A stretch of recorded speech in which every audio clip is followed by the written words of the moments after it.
Hello, everyone. Welcome to the June New York Tech Meetup. My name is Andy Saldana. I am the Executive Director of New York Tech Alliance, and I'm so glad that you're all here with us this evening. I know that there's a ton going on in the world, and it's not the most optimistic or happy time at the moment. But I am so glad that you chose to be here to see our amazing program this evening. We've been hard at work gathering a group of demoers that are all immigrants in some form or fashion to the US that are building amazing technology. I'm so excited to present them to the audience. I know there's a ton of other things happening right now, and so I'm just want to say thank you so much for being here. New York Tech Alliance is a nonprofit organization. I'm going to share my screen real quick. And get everything situated. I've been a little bit out of sorts the last couple of days, dealing with my own emotions in reaction to everything that's been happening. So I completely understand anybody who's going through it right now. Again, you know, New York Tech Alliance is a nonprofit organization that works to create an equitable and accessible tech ecosystem here in New York City for all. We've been doing a ton of work in the space trying to make sure that anybody who wants to create a business, a tech business, anybody who wants to work for a tech business, anybody who is creating amazing technology has the access and opportunity and is connected to the resources that they need. It's something that we keep it as a focus in all of our work, and it's something that is top of mind for me as not only a founder of my own startup, but the executive director of New York Tech Alliance. I know how important it is that everyone have access to the resources that they need. If you want to learn more, I ask that you connect with us at nytech.org and find out all the information you need on the website. It is a thanks to all of our annual partners that make this work possible. Everyone from Xander to Work Better, to Witham, to Propeller Industries, Accenture, EY, Google, Grasshopper, CEO's Right Hand. They all support us financially and in kind and allow us to do the work that we do, all with the scope, making sure that we're accessing a ton of entrepreneurs, a ton of founders, showcasing tech, educating people on how to become entrepreneurs and founders, and just allowing us to do the program that we feel is important to the ecosystem. We have a ton of events that we've been doing over the last couple of months virtually. Those include a series with Grasshopper Bank. The next one is on Thursday, June the 4th at noon, where we're spotlighting founders that are making it work during this COVID time. So founders that are adapting their marketing, pivoting their products. The next one is on Thursday, we'll be speaking about how to thinking about growing and scaling your product during this time. It'll be a really interesting conversation, so we encourage you to check it out.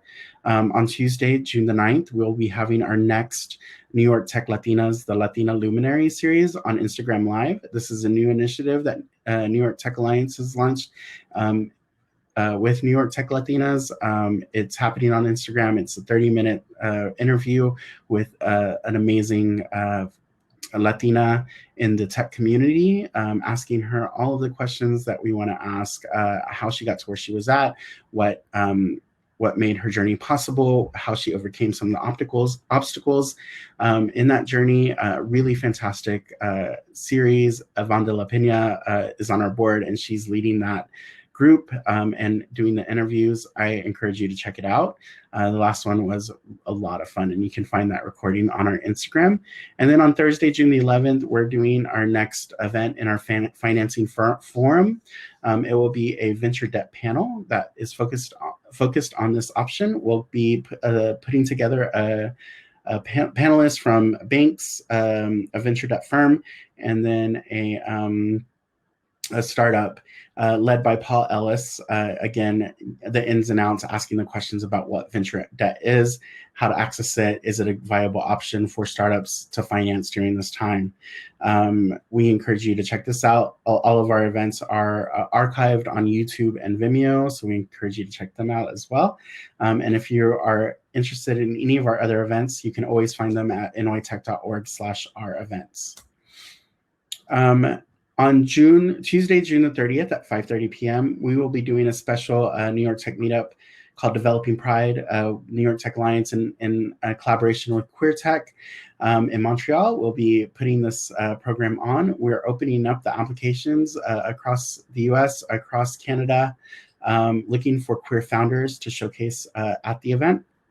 So if you or if you are a queer founder and would like to apply to present, please feel free to follow that link. The call for applications is open. Again, the event is Tuesday, June 30th. It's an event that I'm super excited about. I'm one of the co-founders of Queer Tech as well, and I'm really excited that we're able to showcase this amazing group of founders during Pride Month and celebrate Pride.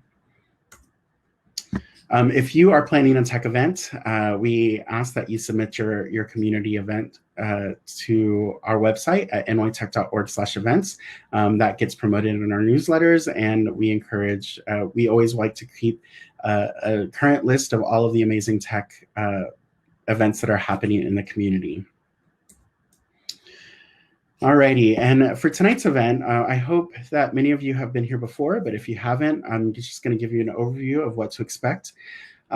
We showcase 6 founders. They're going to be showing off their technology that they've created.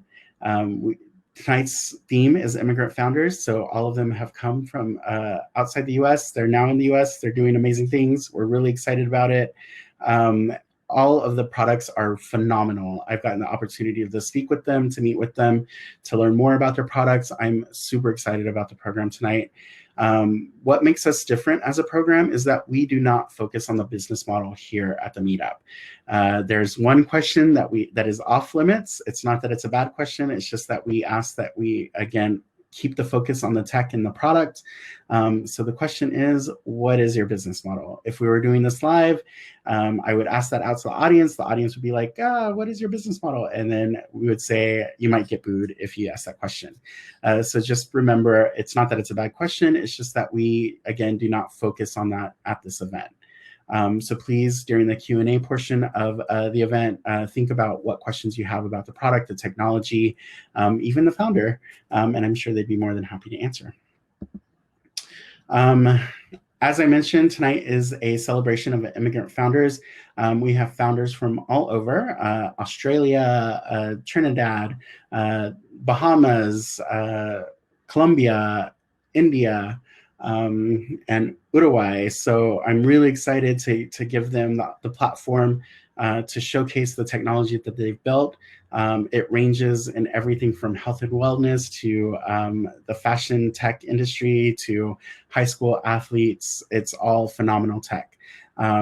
If you get an opportunity to connect with them after, I highly encourage it. I'm going to ask a special favor, though. Our attendance, we had almost 200 people registered. Our attendance seems to be a little bit trickling in at the moment. So I want you, if you are attending this event, to send the link for this event to 1 or 2 people and ask them to join in. I, again, have been working with these founders the last couple of weeks. They're really amazing. And I want to make sure that they have the audience for their pitches. In any case, we will be recording this. We are recording this.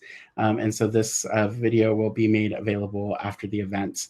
To that point, if you want to ask during the ask and offer section, if I ask you to be on video and you don't want to be, please be aware that we are videoing. So just be aware of that piece.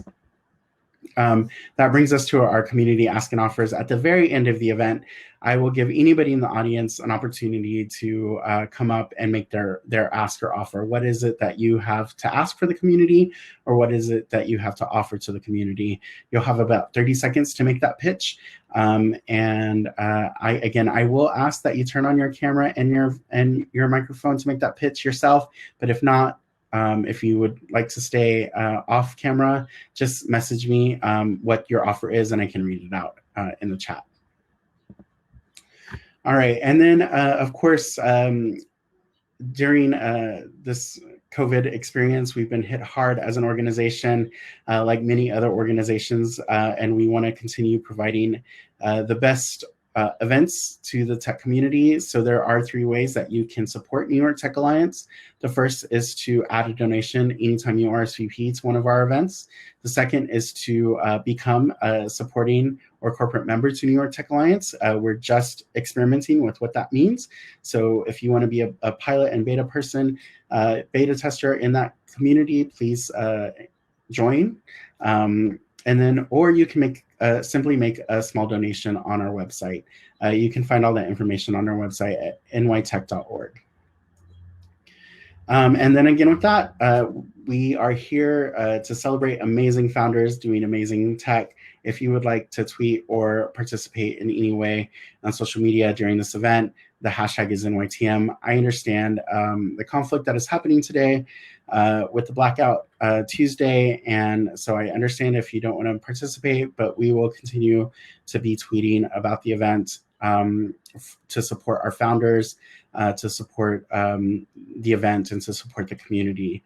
I know it is a trying time at the moment. I know that there's a lot of craziness happening in the world. I myself am extremely emotional about everything that's happening. I am constantly working out my own feelings and reactions to everything. So again, I just thank you for being here. I think that tonight's event is more important than ever as we celebrate immigrant founders, as we celebrate the contributions that they make to this country, as we see the tech that's being created and influenced by the differences that exist within this country. I've always been an advocate and will continue to advocate on behalf of the U.S. being a place where people can come, create, and prosper. We will continue as an organization to support as many diverse founders as we can. And I just, needed to get that a little bit off my chest. So as I know that it's just emotions are running high in all parts of the world right now, especially in the US.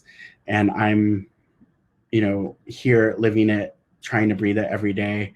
And I just want you to know that you have an ally in the New York Tech Alliance and the New York Tech Meetup. With that, I'm going to turn it over to our collaborator on this event and all of our events that we've been producing virtually, the New York Tech Meetups that we've been producing virtually, Georgie Ann Gettin-McCoy. She's an amazing entrepreneur, an amazing founder, one of my favorite people in the ecosystem. I've known her for quite some time, and I've seen her career just blossom so much. So with that, I'm going to turn it over to you, Georgie. Take it away. Yeah, thank you so much, Andy. And it's, as he mentioned, just echoing everything that he said so far about how times have changed. A couple months ago when I approached Andy about doing a New York Tech Meetup, specifically in June, to recognize National Caribbean American Heritage Month and Immigrant Heritage Month. It was March. We weren't, I think it was either February, March. Things were still normal outside. No one was worried about COVID. We weren't talking about it. And now here we are 4 or 5 months later, and a completely online event. And it's just, been really scary to see how the world has transformed. And I am also very grateful to be able to help others transform and bring their events and programming online. As soon as I saw everything that was happening, I instantly reached out and said, hey, how can I help? Right. I want to keep a lot of these events and programmings going. And I've been doing virtual events for the last 3 years, and I knew my expertise would be of value to the entire community. I've helped programs like Startup Boost turn their accelerator online. I've helped the New York Tech Meetup put this event on, other conferences, summits, and other programming just transformed to be online. And I wanted to just say why I had that initial idea of doing an immigrant heritage / Caribbean American heritage. Because you might hear my accent, I was born and raised in the island of Jamaica. And I know that my immigrant experience and being, a Jamaican born, I moved to the United States when I was 7, has tremendously impacted the experience that I've had as a tech founder, as an entrepreneur, the values that I've had, the things that I'm interested in. So much so that a couple years ago, I created a meetup group after discovering about the New York Tech Meetup. I created the Caribbeans in Tech Meetup, and now we've grown to a nonprofit organization called Caribbeans in Tech and Entrepreneurship. And so seeing all of these things, I realized that there needs to be a space and specific spaces where being an immigrant, being a Caribbean, being a woman of color, being a Black person, being a woman, spaces that are celebrated, and inside of other rooms where it's not just this one-off event. The New York Tech Meetup, they do like the women demo night, they do the LGBTQ event that they're going to be doing at the end of the month. And so just recognize who they are. They have the Hispanic Heritage Month events. And so just recognizing people for who they are and bringing their culture and bringing their history to the conversation, right? Instead of staring away from that. And I think that's exactly what's kind of happening in the world right now. We are all very aware about the protests that are happening within police brutality, within Black Lives Matter, because it's an important time for us to have these conversations about what's really happening. Why are certain groups not being, respected and listened to and honored the way everyone else is? And it's just like a never-ending conversation. And I am a solutions focused person. So, I make it my duty to go into these different spaces and these different tables that I've like pulled up a chair to and say, hey, what about doing this other thing? What about injecting this event for women? What about injecting this event for Black people? What about injecting this event for immigrants and Caribbeans, and being a champion for my heritage, my culture, who I am? And so, I just wanted to jump on and just say a few words about that, because right now, all our identities matter. But right now, the Black identity is suffering the most. And just, however you can champion for that, be an ally, be an activist, stand up. And if you can't go out and physically protest, participate in the digital protests that are happening, donate to different bail funds, donate to different organizations that just support the overall wellness and sanity of everyone in the world. COVID kind of had us all, wonky and going crazy. And now this new, but not really new, but this consistent reminder that even in a world crisis, these type of things could be happening. It just sucks. Right? Just being real, being raw, being honest, it just sucks. And everyone here could do something about it in their own way. And it starts by talking up, saying, advocating for yourself, advocating for others if you're an ally, and just continuously doing that work. And we recognize as a country, as a people, as a whole, that yes, we've accomplished steps A, B, and C, but there's still a lot more to go. So if you're not getting recognition and you feel like, I've already said something, I've already done something, we understand that you've done something, but there is a lot more to go. There's a lot more to get done. And it's, my business, GSD, stands for Get Sugar Honey Iced Tea, I want to censor it, done. And there's always more to get done. So thank you everyone for what you've done so far. And just remember, there's a lot more to go, and we can get there together. And tech platforms like the New York Tech Meetup is a way to do that. So thank you, Andy, for giving me this time. Of course, thank you, Georgie. And it is get shit done. I won't forget. Get shit done, and that's really what it's all about. That's what Georgie is all about. I could not ask for a better partner in this event, and many of our events, because she really does makes us get shit done. So thank you again, Georgie, for helping with this event and all of our virtual tech meetups. Thank you so much for pushing us to do this Immigrant Founder Night. gotten the privilege to participate in her past immigrant hackathons. We are immigrant hackathons over the last couple of years. Always fantastic. It's always amazing to see the technology that's put together in a day. I'm really excited to show everyone the technology that we're going to showcase today. We got over 20 applications for this event. I had the really difficult job of narrowing it down to 6. Those 6 people are phenomenal.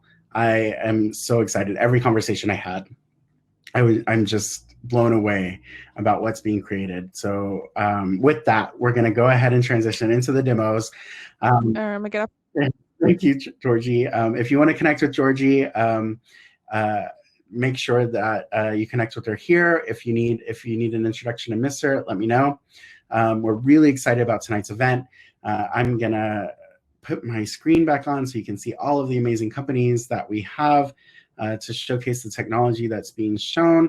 And just a few quick things. They'll have 5 minutes to make their demo.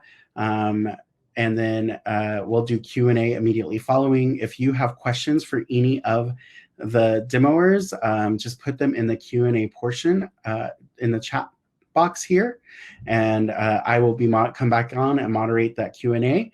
Again, remember at the end of the event, if you have an ask or an offer, or you want to do a quick 30-second pitch, not 30-minute, 30-second pitch, I will give you that opportunity. Ping me in the in the chat, private message me, and I'll make sure that I get you taken care of. And with that, we're going to turn it over to our first demoer.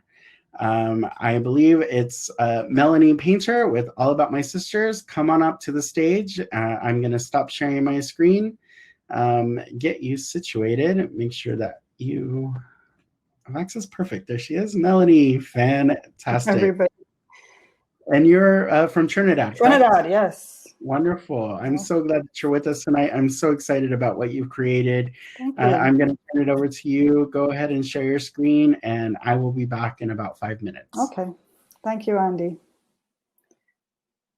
Okay, let's see. Okay, good evening, everyone. I'm Mellany Paynter. I'm the founder of All About the Sisters, originally, as Andy said, from Trinidad and Tobago. I'm excited to be here, so thank you for joining in to hear about my company today. So All About the Sisters, as you can see, is a media tech site that delivers wellness content to women of color. We focus on providing information in 8 dimensions of wellness. And if you don't know what those areas are, I will spell it out for you right now. It's the physical, social, occupational, mental, financial, spiritual, and environmental. As we all know, the Black community is disproportionately positioned in terms of, which was very well compounded by this coronavirus pandemic we've been going through for the last almost months. And I literally built this site in about the last 3-4 weeks because I saw a need during the pandemic to bring all wellness to one platform. And as a writer, this was a very simple way to share the information. So what All About This aims to do is to define what wellness means for someone who is looking for free and or affordable ways to ensure that she is in the most optimal holistic health and wellness. Currently, we are focused on the media portion, which is this website, keeping on the pulse of wellness news relevant to Black women. At this phase, we are testing the content to see if if and how it works in practice, and if we can build an audience around this and how fast.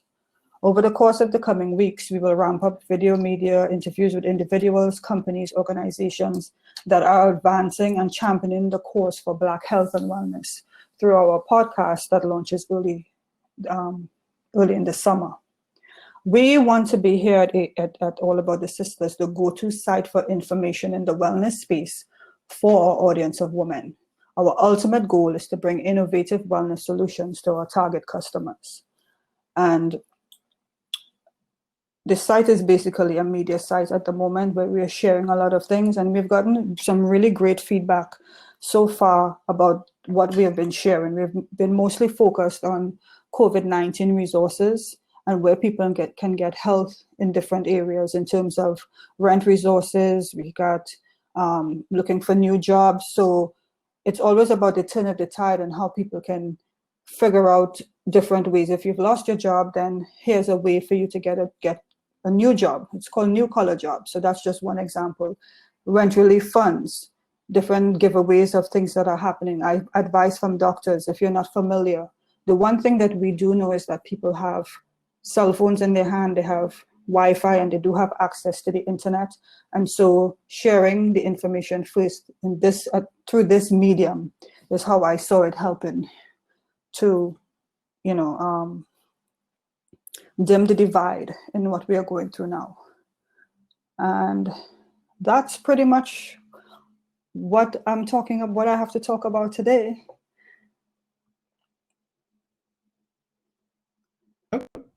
Fantastic. Thank you so much, Mel. Really fantastic. You're very welcome. And collection of media information.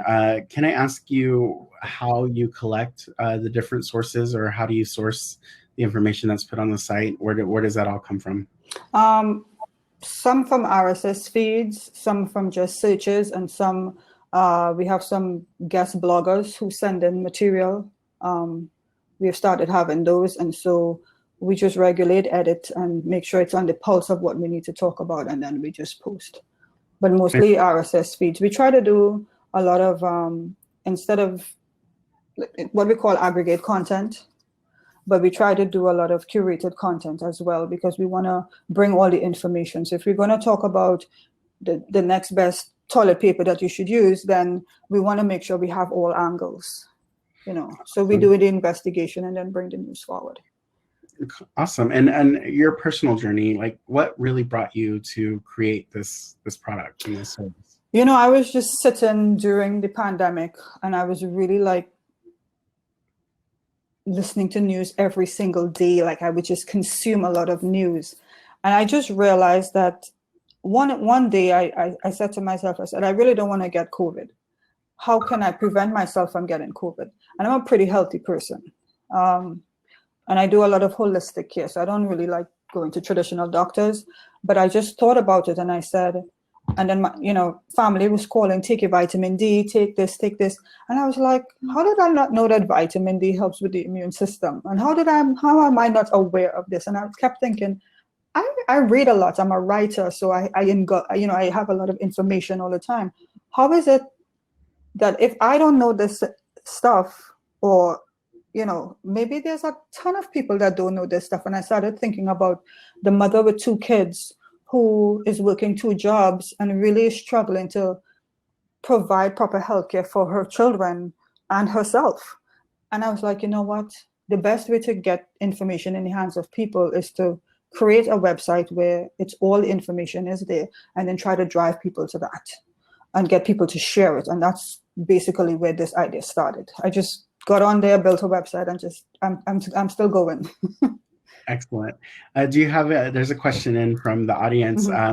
Are you thinking about adding any community features or forums to the website? Yes, actually. So we have a podcast set up, which will be launched, I think in July. We're working through the interviews now.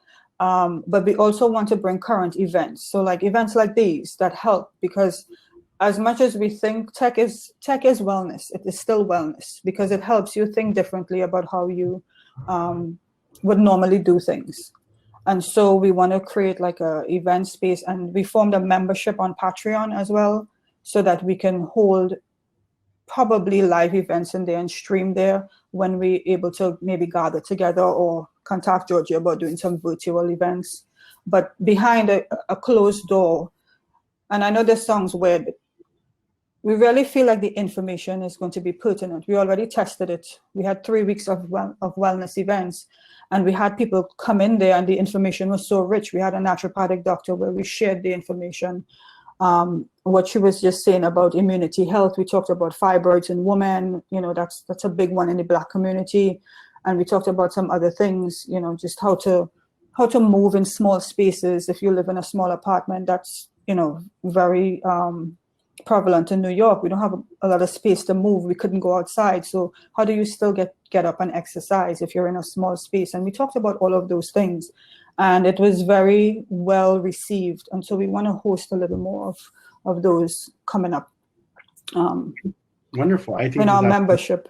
Yeah, that's really fantastic. And, let us know how we can help. Absolutely. Is there, before you leave the stage, is there an ask that you have for the community of things that you need, support that you need, connections that you'd like to make?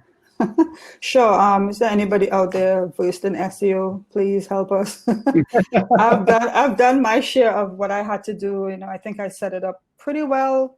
Yoast has been a big help, but I think we want to be able to grow and grow fast. And we understand that the technology behind this site is what is really going to get it up and running. And that's what we really focused on now, the organic reach. I think that's going to be a big help to us.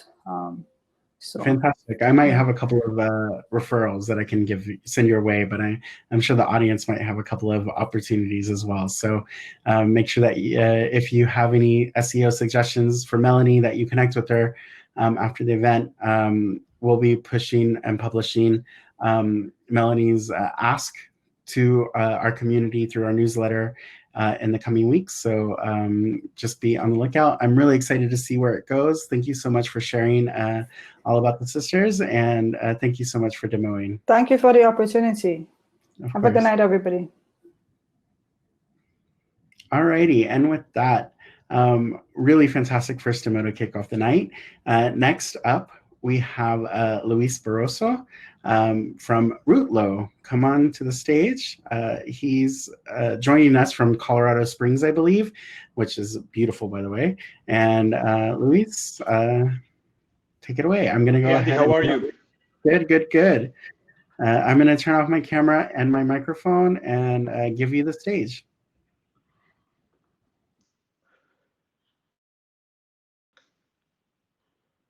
Cool. Thank you, Andy. Hi, everybody. For me, I'm really excited to be here. Today, I'm going to share with you about my company, RootLo. But first, share a little bit about myself. I am from Colombia, raised and born. But very early in my life, I discovered that I was more like a citizen of the world. So I've been traveling and exploring the world for more than 12 years now. And all that experience and all that knowledge that I got and the founders of RootLo got, we put it together in this in this company. So as you can see here is a mobile app for the future of work, and future have a line that I will explain you on the way. So first, remote work history is split in two different ways, if you can call it, pre-COVID-19 and after COVID-19. Right now, this was the scenario that was on the past. Companies start using telecommunication tools probably 2010 and start having more remote positions. This was growing and growing until 2015, and the expectation was that in the end, in 2020, more than 80 million Americans will be working remotely. And in 2025, more than 50% of the worldwide workforce will be working remotely. Now, with what is going on right now in the world, this icon, 2025, moved to today. So from 3 months, remote work has been forced for companies to, they didn't have a culture, they didn't have established how to do it, when to do it, how to communicate. And even if the benefits are really clear, because there are also some problems and some trouble that companies are fronting, and they need help to resolve. And that is the opportunity that RootLo is trying to solve.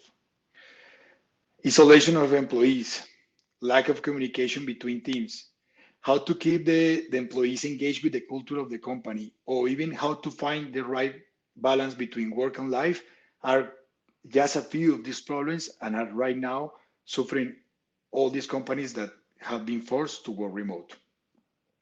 So the solution that we want to present is RootLo.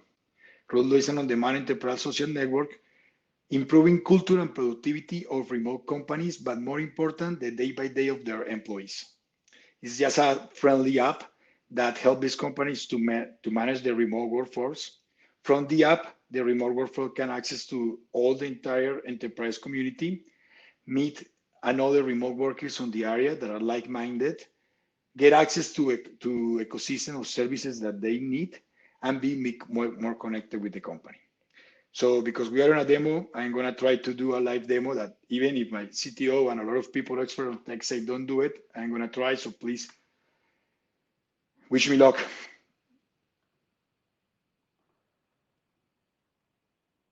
So this is the home screen of the app. It's a web app. This is the basic sign up that we have. I'm going to sign up with my email. And this is the first screen that our users will see when they open the app. Before I start digging on this, I'm going to show you guys the menu with the features that we have. Home, that is the one that you open first. Chats, destinations, enterprise dashboard, profile, settings, and privacy policy. So when you enter to your home, where's problem? Sorry for that. When you go to home, home will be the resume of your activity that you have been doing in this platform. So I want to explain one of these, or each of these, but basically you have destinations, you have chats that you have been having different destinations or with different people inside or outside of your company. If we go to the company dashboard, that is one of the focus that we are doing here, because we are trying to solve all the problems that I told you with two different values. The first one is communication. So we want to create a communication that allow the employees to have a friendly communication with the company and with the enterprise community. So first, we have a map. For example, this is the map of my company. We are just 3 here. So the idea is in a dynamic app, show who is close to you. A lot of companies have remote workers in the same city that they don't even know each other. So we want to show you who is close to you. Then we make a feature of news where people can share, and we automate the sharing information where things are happening. These come here to this feature, and the people, the employees, everybody can see this. So you have another tool to go and reach the remote workforce without even have any meaning to do. We just want to say hi. You just want to check on you, what is going on in your city. That information is going to be here.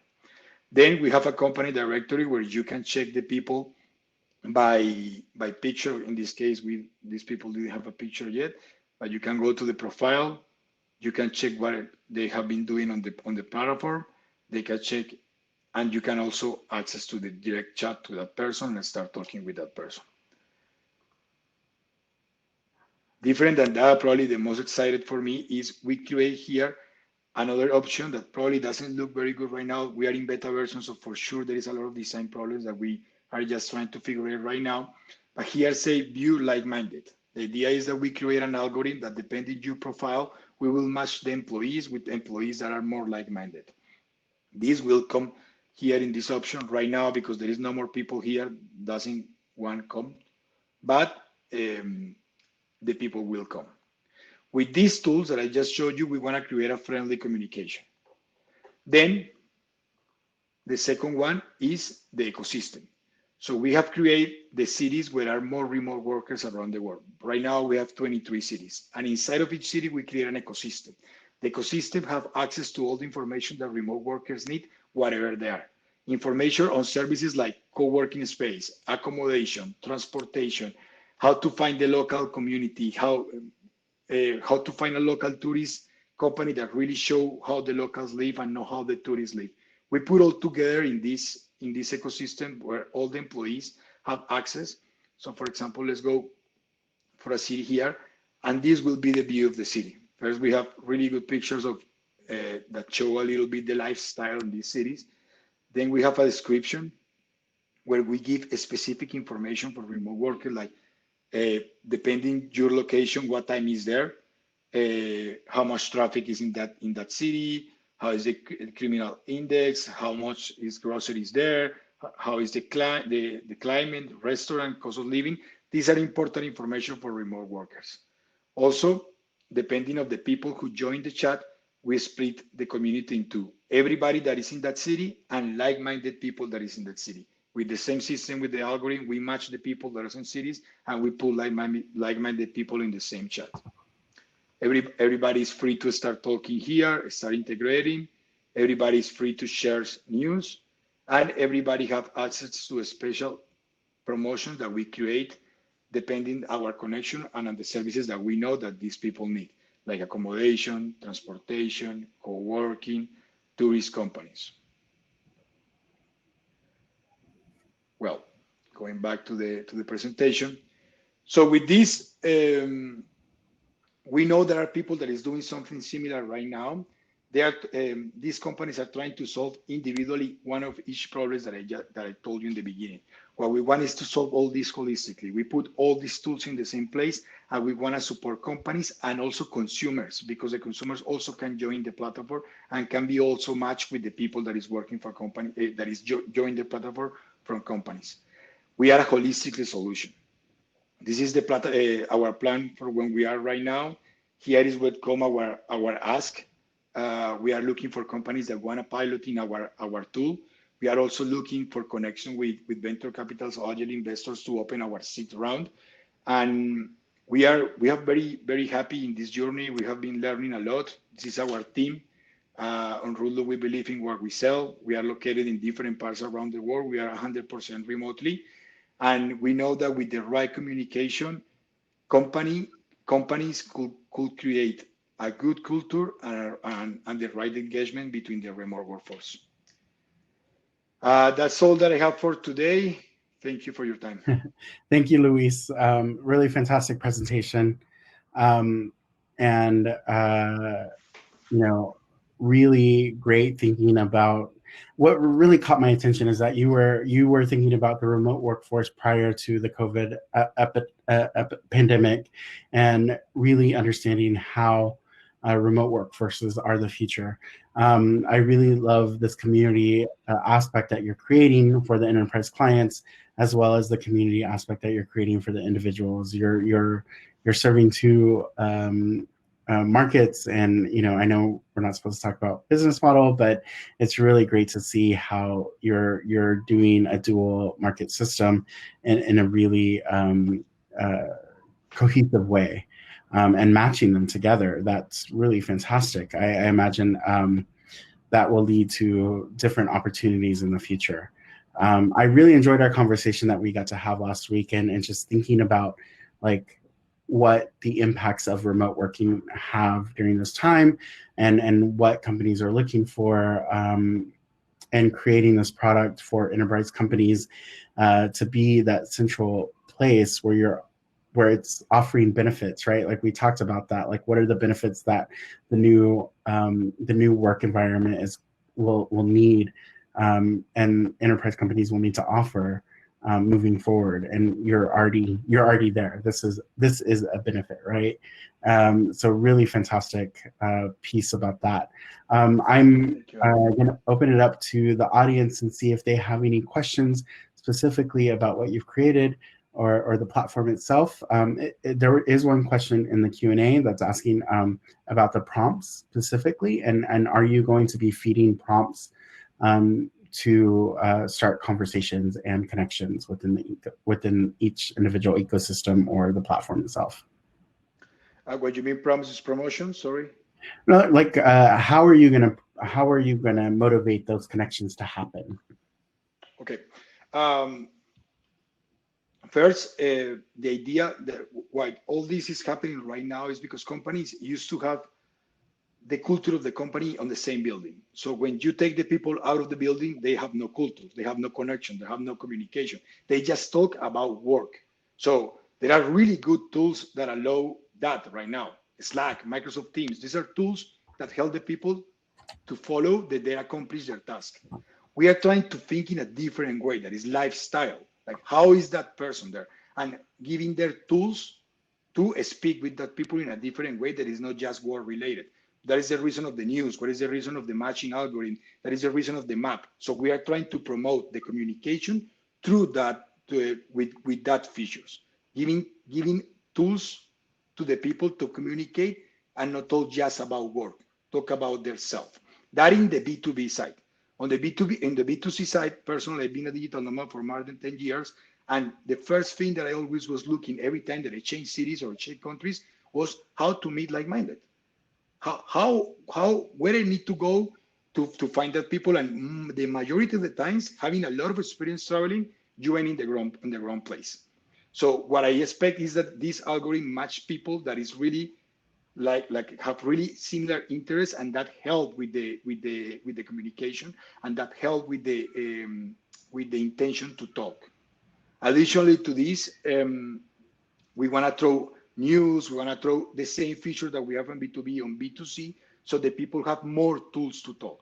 That's basically the how we want to promote that be connected, that be on the app, create communities. That's what a remote worker always is looking for, is how I can connect with people that is like-minded. So that's how we want to solve it. Great. There are a couple of questions that came in. One, I think you answered it in the demo. How are you encouraging people to use the app? One is that this is being the businesses themselves, so businesses would offer it to their employees as a benefit and disseminate that to their employees as an incentive to connect with other remote workers, correct? So that marketing goes through the business. The second piece is through, there was another question that said, will it allow you to connect with remote workers that are at a different company? So that is the B2C side that we mentioned as well. And can you speak a little bit more to that? Like, how does an individual who's working remotely 100%. Let's try to split this in two different words, B2C and B2B in one side. B2B, the companies are our clients. B2C, the consumer is our client. The consumer can join the platform 100% for free. And what that we want that they join the platform is because they are the one that can create content. They are the one that are there. So we want that these two words, the B2B and the B2C, in some moment they mix, and we expand our community between them. That's the way that we expect that they talk. Again, we are on beta testing. We are right now with 3 companies testing. We are getting feedback. Last year we did a testing with 1,000 users, digital nomads and travelers. They give us feedback. So we are trying to, all these features that we are putting are the features that supposed to motivate the people to come and participate on this. It's very based in community and lifestyle. Awesome. I think that's a really fantastic point. And again, one of the points that really that really inspired me through the app. And I think that is at the heart of what you're doing, is connecting people that are remote to create that sense of culture and belonging, whether they're nomads, workers, or remote workers, or if they're part of a big company, to feel the sense of the company culture as a whole. It's really fantastic. I think you're moving that forward, and it's fantastic. I am really excited by where you're going to go. Thank you. So again, thank you so much for presenting at this event. If you want to connect with Luis, he'll be around through the event and after, and then we'll be publishing his ask in the newsletter as well. With that, I'm going to thank you so much, and we're going to move on to the next demoer. Next up, we have a founder from Australia, Alexander from SportsHi. Come on and join our stage. Luis, if you don't mind, stop sharing your screen so that we can allow Alexander to share. I actually met Alexander about a year ago, actually, at the Sella Summit in June of last year. I ran a pitch program for that event, and this product really resonated with me. It resonated with a lot of what I had found, and it inspired me, actually. So I'm really excited that he applied to demo and that we are getting him to present at this event. I've been a fan of SportsHi for a while. I was really excited by where it was going, and so I'm really excited to present it to this audience. So with that, I'm going to turn it over to you, Alexander. to take it over. I'm gonna stop sharing my screen, hide my video. And Andy, just to confirm, you can see the share screen?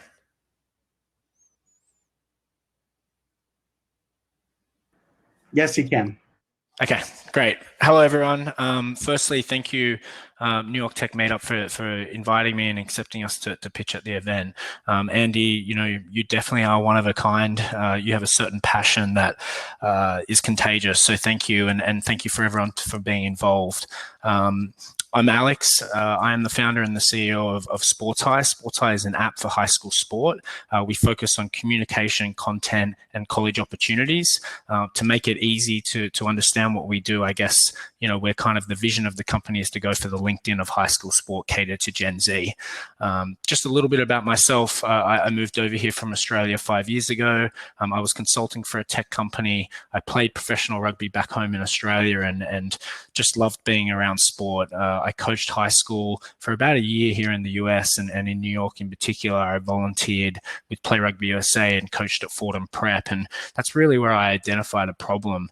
The problem that I saw was there was a generation that has grown up with iPhones and social networks, yet the technology they were being provided to engage with sport was really being driven by parents and coaches. I saw their needs being put first, and I think from sports at a young age, it teaches you discipline, it teaches you leadership, it teaches you teamwork, and I started to seeing those life values being affected by the lack of kind of the expectation that kids had with their technology.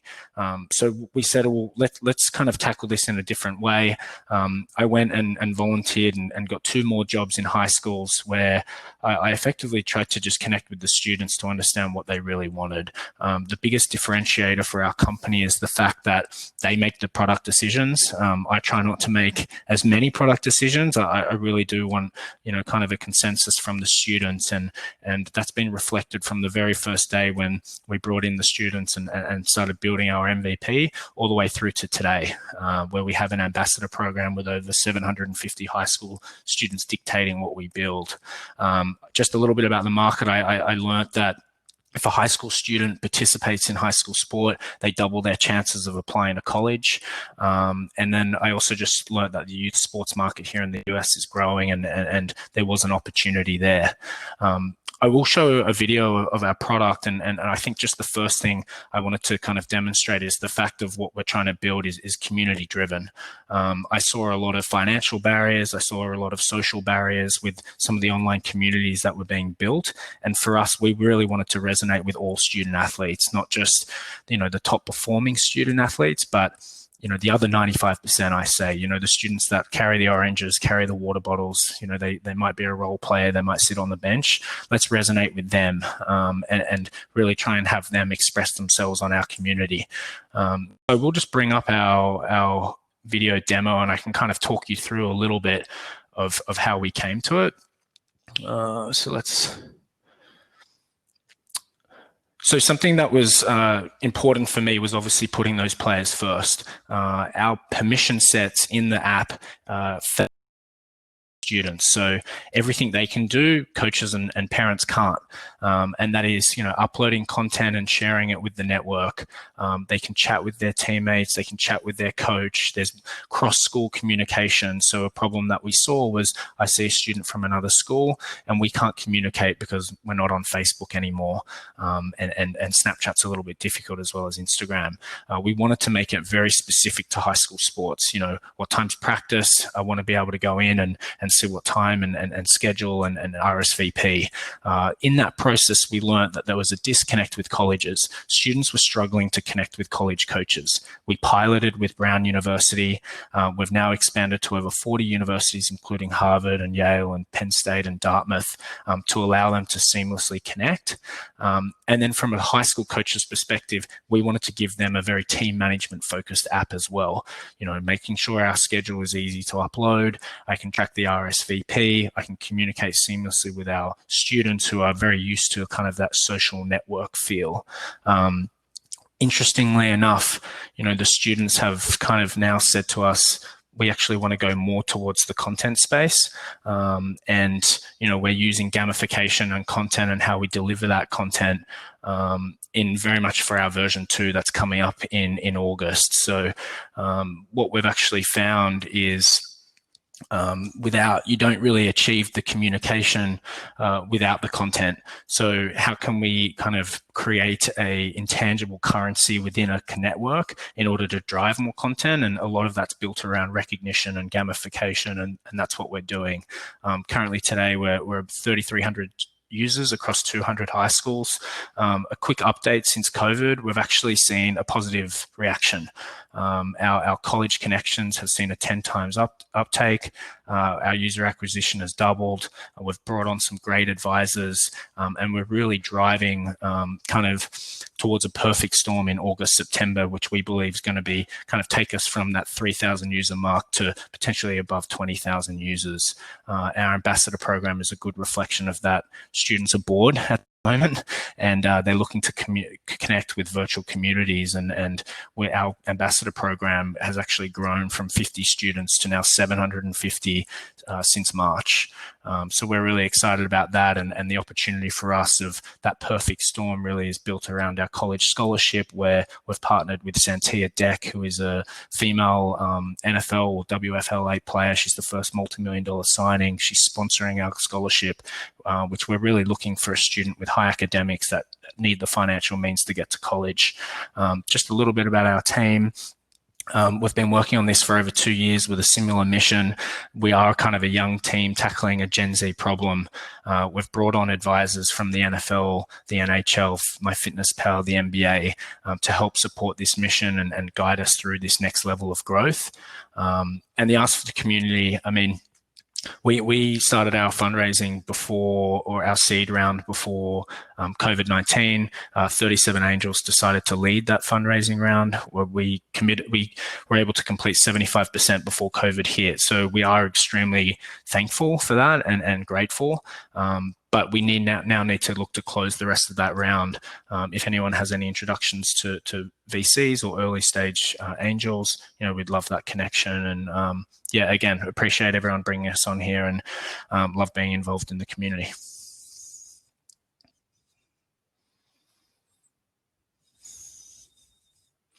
I think you're on mute, Andy. There I am. Thank you so much again for that demo. Always great to hear the progress that you've made on the app and where you're at in your current iteration. I'm glad to hear that 37 Angels led that last round. They're a fantastic angel group. And again, I was a big fan when I saw this pitched a year ago. I'm glad to see the progress and your beta test with Brown be successful. The part I really love about how you're creating this app and the market that you're trying to serve is almost the underdog, or those athletes that are not getting the attention that the star athletes get, and connecting them to the opportunities that exist within the ecosystem and beyond. So I'm just want to say thank you again for focusing on that group, and just it was a really interesting story. I really enjoyed our conversation last week that we had about how the app came into fruition and your experience about being a coach, and really highlighting those players that have opportunity but don't quite understand what that opportunity is. And that's really what this is all about, right? Like connecting people to resources, making sure that they understand the opportunities that exist. So with that, I'm going to turn it over to Q&A. There is a question about gamification and seeing how it scales in the future. The gamification piece is always a great piece to talk about. Like how do you motivate the users? How do you reward the users from both sides? And if you could speak a little bit to that, that would be great.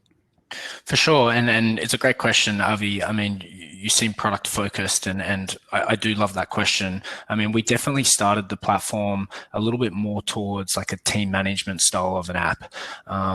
We did learn that, we had great engagement, but we knew we could do better. And we avoided bringing in kind of vanity metrics like likes and views to drive the content. We really wanted to stay away from that. But we started to ask the students, well, what is it? What is that intangible currency that you want and that you strive for? And it is recognition. So we said, okay, we need to actually bring in some type of numerical value, which isn't, vanity driven and, focusing on that digital profile that isn't similar to your real life experience or your real life personality. We spoke to the kids and we've iterated a prototype with them, and they seem to think that upvotes versus likes is the way to go, which I found quite strange. Upvotes and likes is the same thing to me. But a student and a few of them said, well, if I don't like someone's content on social media, it's a personal dig on their digital persona and their profile, where if I don't upvote their content, it's not personal. It's just purely on the content, and I'm, I'd like to see other content be risen up so my other friends can see it. So we have looking to integrate upvotes. Part of the gamification is sports driven. So, a rookie, a pro, a superstar, an all-star, and then the final prize being a verified user. And to become a verified user, it's not impossible. It's not driven by if you can do dunks in front of everyone. We actually see a lot of content creators come on who aren't athletes and just create really cool content. And we're trying to support that kind of journey. So in order to become verified and recognized, so your content can get out there and get more recognition, we're using those steps, which, doesn't relate to their achievements on the field. Wonderful, wonderful. I know that when we spoke, I asked you a question because this technology really could serve multiple markets, right? Like not just the high school athlete market. Your response to that question of potentially offering this up to other markets was phenomenal. So I just want you to kind of recap what that response was and why you're solely focused on the high school athlete market.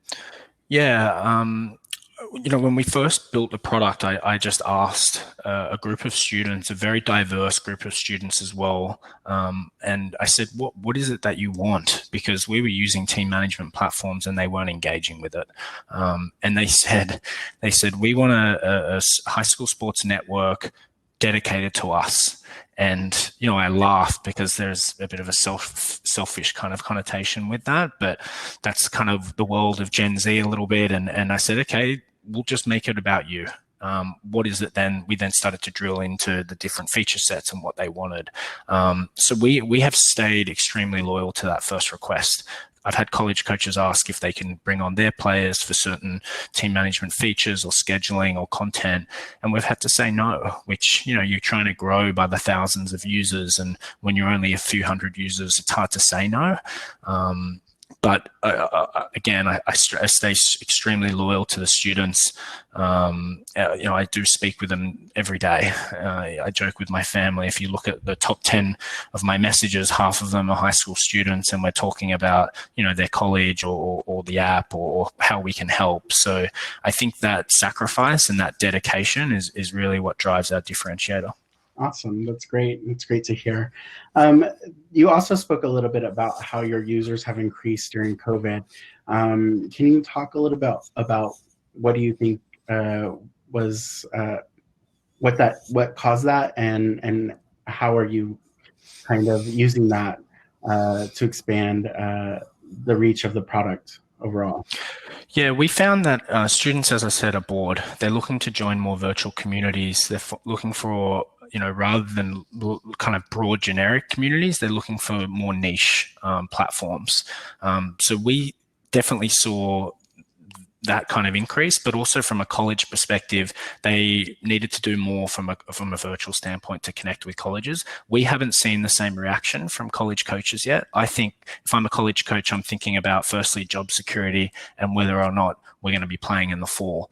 I think when we get to a kind of Q3, Q4 this year, there's going to be a much bigger focus from the college side of how we can connect virtually more with student athletes at high school. So yeah, our ambassador program as well is just a good representation of that. I get on a Zoom call every Thursday at 5:30, and we have over 100 students on there. We're actually looking to roll out ambassador club chapters to appoint presidents and grow from within the high school. So that's a really exciting time. I do just really want to quickly comment on the question from Jake.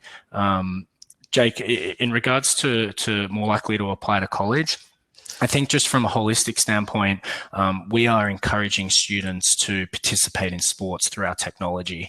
I can't tell you how many students I've seen turn up to practice or engage more through their phone, and it's actually led to them turning up. And just from playing sports holistically can teach you those life lessons. And speaking to college admissions, they always say once they see a student athlete, they instantly know that this person has discipline, they have leadership, they have teamwork, they've experienced this at a young age. So it just ticks a box for them instantly. And then just the opportunities that I'm seeing with college, both from a scholarship, athletic scholarship at the end of the spectrum, but also at the bottom end, I see a lot of academic scholarships get given to student athletes that have a 4.0 GPA, from high school, but they might not be the best student, but the rowing coach wants to get them in, and it might be a D3 college, but they create an opportunity for them. Awesome. Well, thank you so much, Alexander, for your time tonight and providing that demo. I'm really excited to see what the future holds for you. Please let us know how we can help. And yeah, we're looking forward to everything you have in the future. Thank you, Andy. Awesome. And great. We have 3 more amazing demoers on next. Next up is Nestor from Sigo, doing amazing things in the insurance industry, creating products specific to certain communities. Nestor, welcome. Thank you so much for joining us tonight. And I'm going to turn off my microphone and my camera and give it to you. Awesome. Well, thanks for having me, Andy. I really appreciate you guys putting this together, and you and Georgianne for using your platform to speak out. I think it's important for all of us to do so in our communities. So maybe to tell you guys a little bit about myself, my family's from Uruguay.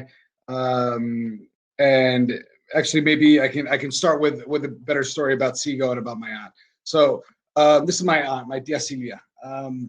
She's a Uruguayan immigrant, lived here for over 30 years, has worked at the same supermarket for 20 years, drives a Toyota Camry, has never been in an accident. A few years back, she asked me for help to get auto insurance. And I was particularly confused because you see the Geico, Gecko, and the lady everywhere. You can get insurance anywhere, right? What do you mean you can't get insurance? Well, she went to Progressive, and it was more expensive than the value of her car. And then she went to Geico, but she needed help in Spanish, which is not available unless you call in, and they don't answer any of your questions on the website. So my aunt ended up going to a brick and mortar insurance agency that was fortunately close to her job, so she didn't have to take too much time off work. And she ended up paying a bunch of extra fees on top of her policy premium. And that was really confused me, right? Because usually brokers like this might just be making money off of commissions. So I started doing some research, and I guess what I came to understand really is that my aunt falls into a bucket called non-standard risk. And that kind of is, the way I look at that is kind of this catch-all bucket of risks that the insurance industry hasn't really figured out because there's not great data available, or really just haven't kind of taken the time. But to give you a sense of who else is included in standard is drunk drivers. And I promise there's nothing kind of similar between my aunt and a drunk driver in terms of driving risk. She's never had any accidents. She's never been convicted of anything. She has a clean driving record. But for some reason, the insurance industry groups her into the same kind of bucket. And so that's kind of where we saw the opportunity with Sigo.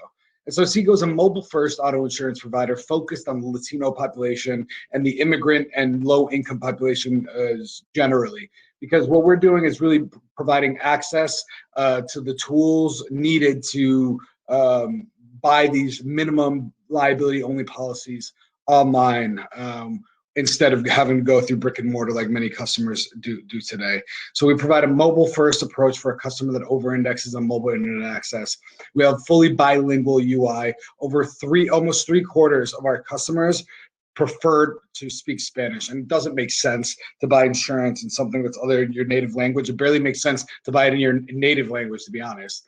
And we're getting rid of a lot of these fees that our customer has gotten used to paying. But to give you a sense, we're saving customers up to $400 upfront in California. We are giving access to our customers through our website, a mobile app that you can see on the left there, and then our customers have access to our mobile app to manage their policies and use the tools needed to access these policies. So I'll give you an example while I'm playing this video. But customers can easily come to our website, choose whatever language they prefer to run this in, and so you land on our website. It's optimized for mobile with a few answers. We ask you for your zip code, your car, make, model, some demographic information. And this might look a lot like what most people may expect the insurance experience to be like. But if you go online, you'll find that no other insurers are really providing a full end-to-end experience online in Spanish. And many are pushing your customer off to another website. And then beyond that, taking things like cash payments and foreign licenses online. We're really one of the few, if not the only ones doing that without a brick and mortar store. And so here you put in your information and you get a quote in that moment. We give you a little fun fact here. I think one important part of what we're doing is looking to educate our customers about how to save money and how to get the right products for you. But whether it's in English or Spanish, you see a price in that moment. You have the option to call us or continue on to finalize the policy. Now, for our customers after that, there's a couple of extra steps that are specific to this customer. So to give you guys an example, one of the reasons my aunt had to go to the brick and mortar store was because he had to inspect her car and take pictures. And I found that to be kind of funny because we all have kind of cameras in our pockets nowadays. So in the Sigo mobile app, you can log in, and if we need pictures of your car, you log in and use our app to take pictures. We pull metadata so we know when and where it was taken, and there's no need to include a person that's going to increase the cost to service this customer. When I'm talking about the team, there's 4 of us working on this full time. We're a team of immigrants, children of immigrants, and a team with expertise in the space. My background's largely in finance. I worked in investment banking and private equity. My co-founder Julio is a Brazilian immigrant. Started his career at Bain & Company. We went to Wharton together for our MBA. Ivan, son of Mexican immigrants, is a full stack engineer. He's built 100% of our platform. And then Randall is our insurance expert. He spent a decade in the space, has worked at several non-standard focused insurers, including National General and First Chicago. And he's really come on and taken the lead in building our product. These are kind of the asks I have for the crowd. We're in the middle of kind of, we're kicking off our pre-seed fundraising. We're doing that on a safe convertible note. If anyone's interested, please reach out, or if you know anyone that might be interested, it'd be great to talk to them. We're also in the process of launching our own insurance product. So we're looking for introductions to reinsurers or anyone in the insurance industry that might be helpful to speak to and help us kind of in this journey of putting together our own insurance product. And then also, I think one of the big ways that we serve this customer and build this trust, kind of this trust moat, if you will, is by building word of mouth and working with kind of trusted distribution partners in the neighborhoods and in the communities. So if there's anyone, whether it's an influencer or a business that's serving this market that could be interested in selling insurance in California or Texas, particularly today, New Jersey, New York in the future, please reach out. There's over 30 million new Latino drivers hitting the road over the next 30 years. And by 2030, most new home buyers in the US will be Latino. And so we're really using auto as the wedge into servicing all the insurance needs for this customer. Please reach out to me. That's my email address there. Sigo on social media platforms is at Sigo Seguros. And happy to speak with anyone, whether it's regarding our ask or regarding anything about the startup. I'd love to connect. Awesome. Thank you so much, Nestor. That was a fantastic demo. A great story about your Thea. It's really great to hear how you took a problem area and have built a company around it, right? And what really impressed me is I've talked to a number of founders who have entered this insurance space and know what a challenge it is to work through all of the regulations that each state has in producing a new product for insurance. So bravo to you for just getting this far in your journey of creating a new insurance product for such a niche community. But like you said, it's not a niche community, it's a growing community that is full of growing markets. One of the questions that came in from the audience was about how are you reaching that audience? How do you market to that audience? And I think that this is a very unique use case. Well, not unique because the audience is growing, but beneficial for people to hear about, like, when you're solving a problem for a specific community, how do you really focus that and create that marketing opportunity? Yeah, absolutely. No, that's I think I'll start by saying we didn't have the luxury necessarily of kind of just jumping off in northern New Jersey, where I grew up and where I was originally had my network. We were in school and we were picking the right state, so we launched in California. And so we really didn't have these early adopters, which were our kind of friends and family, to use our product. And so we really had kind of strangers to buy our product from early on.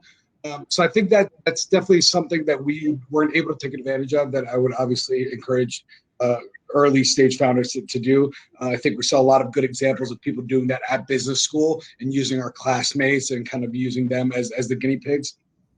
But one thing that we really found that I'd encourage everyone here to kind of explore, particularly as you look at working with immigrant communities, we found that Spanish insurance keywords on Google are particularly cheap relative to English keywords.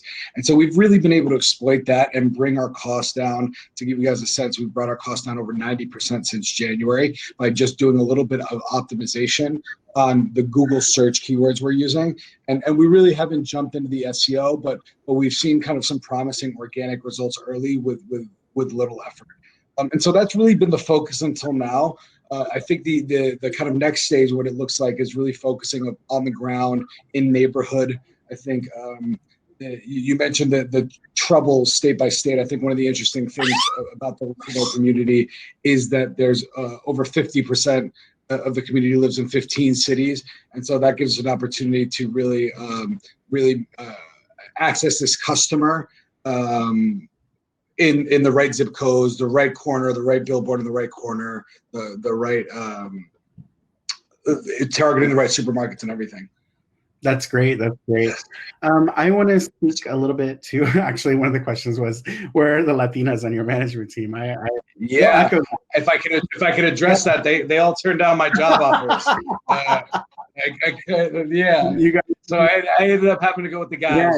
If you know any talented Latinas that are good coders, or that know insurance, or that know how to get customers, I would love to talk to them and figure out a way to work together. Yeah, but in that vein, I think one of the parts when we were talking earlier this week that specifically hit well about how you're thinking about building, I asked you, are you a tech first product, or are you an insurance first product? And you were quick to mention that you are thinking about the tech first and how that's being implemented, and your team is really a part of that. So if you could speak to that a little bit, that would be. Yeah, I think so I guess Ivan is our tech guy, right? And he's built 100% of it, and this, without him, it wouldn't be possible. But I think, and when Julio and I were kind of starting off and selling insurance over the phone, I think what we really found is that we were going to be the first ones really building meaningful technology for the customer around this product. And no one had really done that for a host of reasons that I'm happy to go into, but that we were the first ones doing that. And I think we decided that the important part here was attacking distribution and access and lowering that cost to make it cheaper for customers to access insurance. And we really looked at that as the way to lower that barrier, as using technology from day one. I think after we started building the platform and really learning through selling these policies and building out our platform, I think that's when the insurance opportunity really crystallized, and we found it in terms of the opportunities for building a better pricing model and getting better data on this customer. I think we found that after we decided that this was kind of a tech platform we're going to build, but the approach still holds, because For this to really work, it needs to be have a lot of automation, have a lot of self-service capabilities for our customer that they don't have today.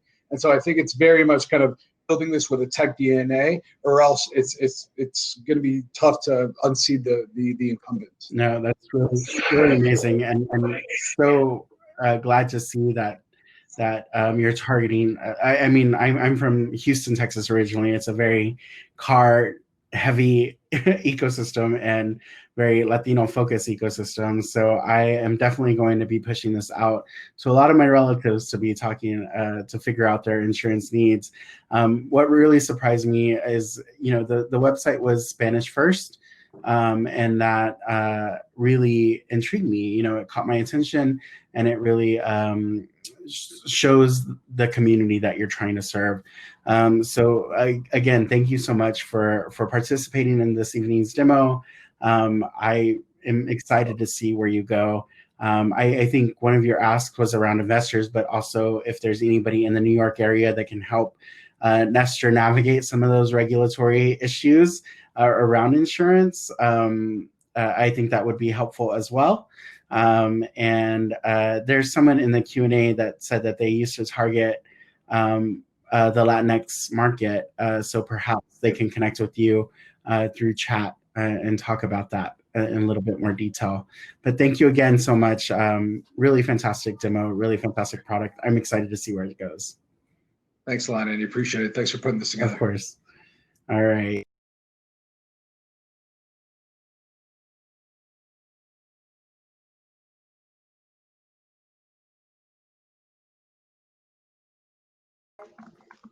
Andy, we can't hear you. Geez, I'm sorry about that. Next up, we have Tara Robinson from TracksRacks. She's a fantastic founder doing amazing stuff in the fashion tech industry. I'm going to invite you up, Tara, to do the presentation. We had a really fantastic conversation earlier this week.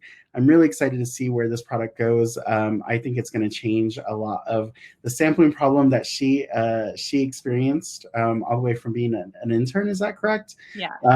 To creating this product, and so really shows how your life experience influences what you are creating and the companies that you can start. So with that, I'm going to turn off my camera and my microphone and turn it over to you. No problem. Thank you so much, Andy. Share my screen.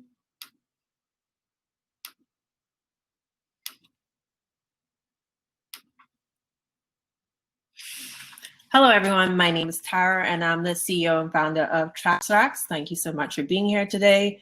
I'm from the Bahamas, and I'm creating a SaaS B2B sample management solution.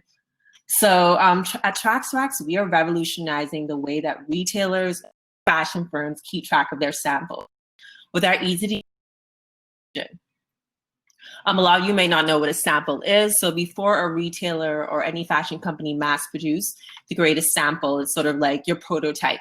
And this prototype you use for marketing, for photo shoots throughout different departments. It's a really part of the buying process too, to get your clothes into other retailers. So TracksRacks is really important and integral part of the fashion industry. We're really trying to revolutionize the way that retailers keep track of their samples. So why retailers are really excited about TracksRacks is, I like to share a quote: the task of art today is to bring chaos into order. And even though I'm far from an artist, like Andy said, 8 years ago, like most fashion students, I had a terrible internship. And there I got a firsthand experience of the chaos in the current sample management process. I left that internship knowing two things. One, I had no interest in being a fashion stylist.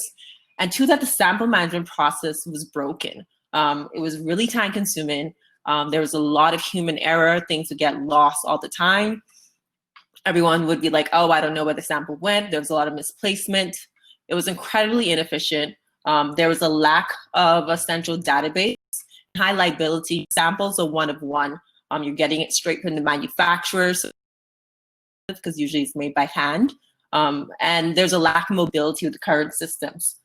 So the current process relies solely on trust and a loose network of service providers. Most retailers a physical login book where you would write down where the sample came from, or they're using Excels. And I'm talking really big companies from PVH that has Calvin Klein to fast retailing that has Uniqlo. I've met with these teams and they're using Excels to manage the sample management process.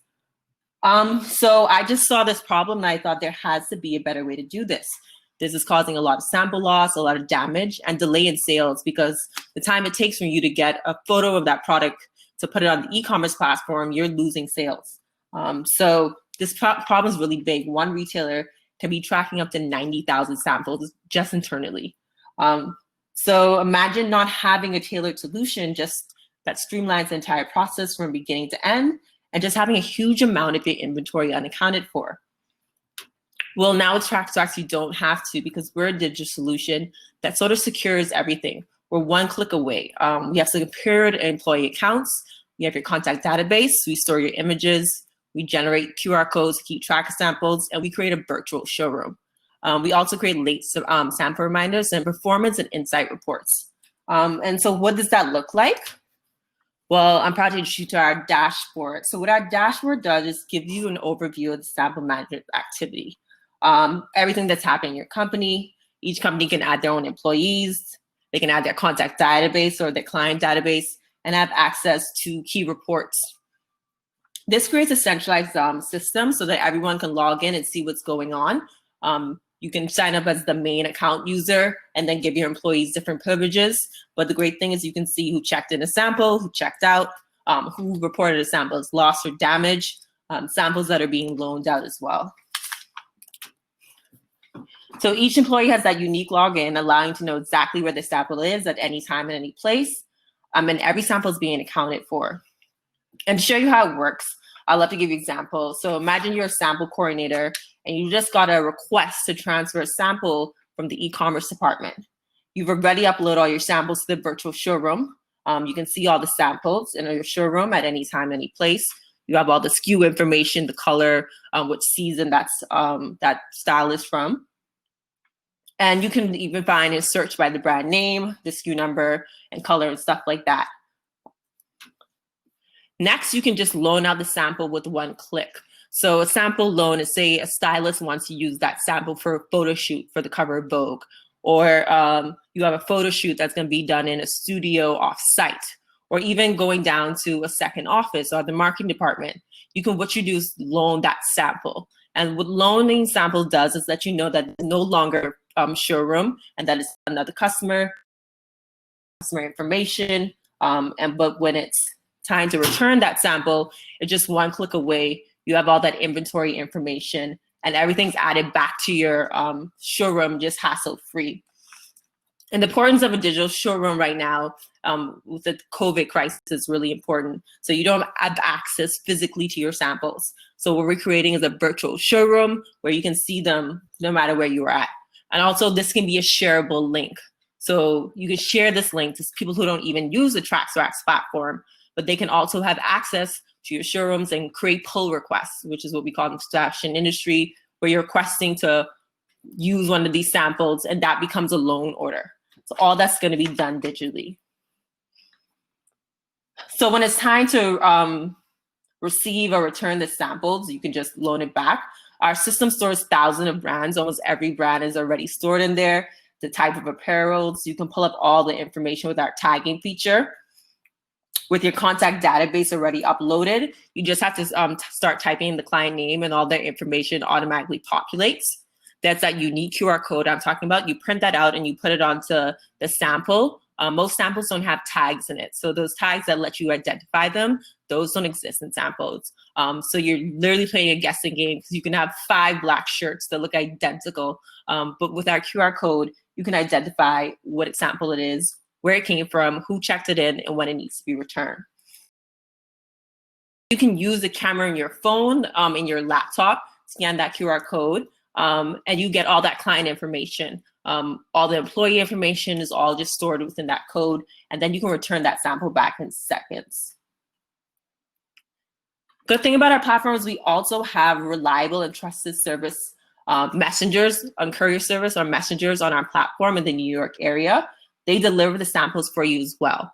So we don't deliver samples. We just created a platform so the courier services can sign up to the platform and then connected to these top fashion professionals who do a lot of sample movement. So for them, they get the trust and respect that our fashion professionals give to us. And so they're also can get customer ratings, you get customer feedback, you know, they're safe if they tend to deliver on time, and all that's done through our platform as well. We also have a mobile application. So everything that's done on the web platform, it can be done in mobile.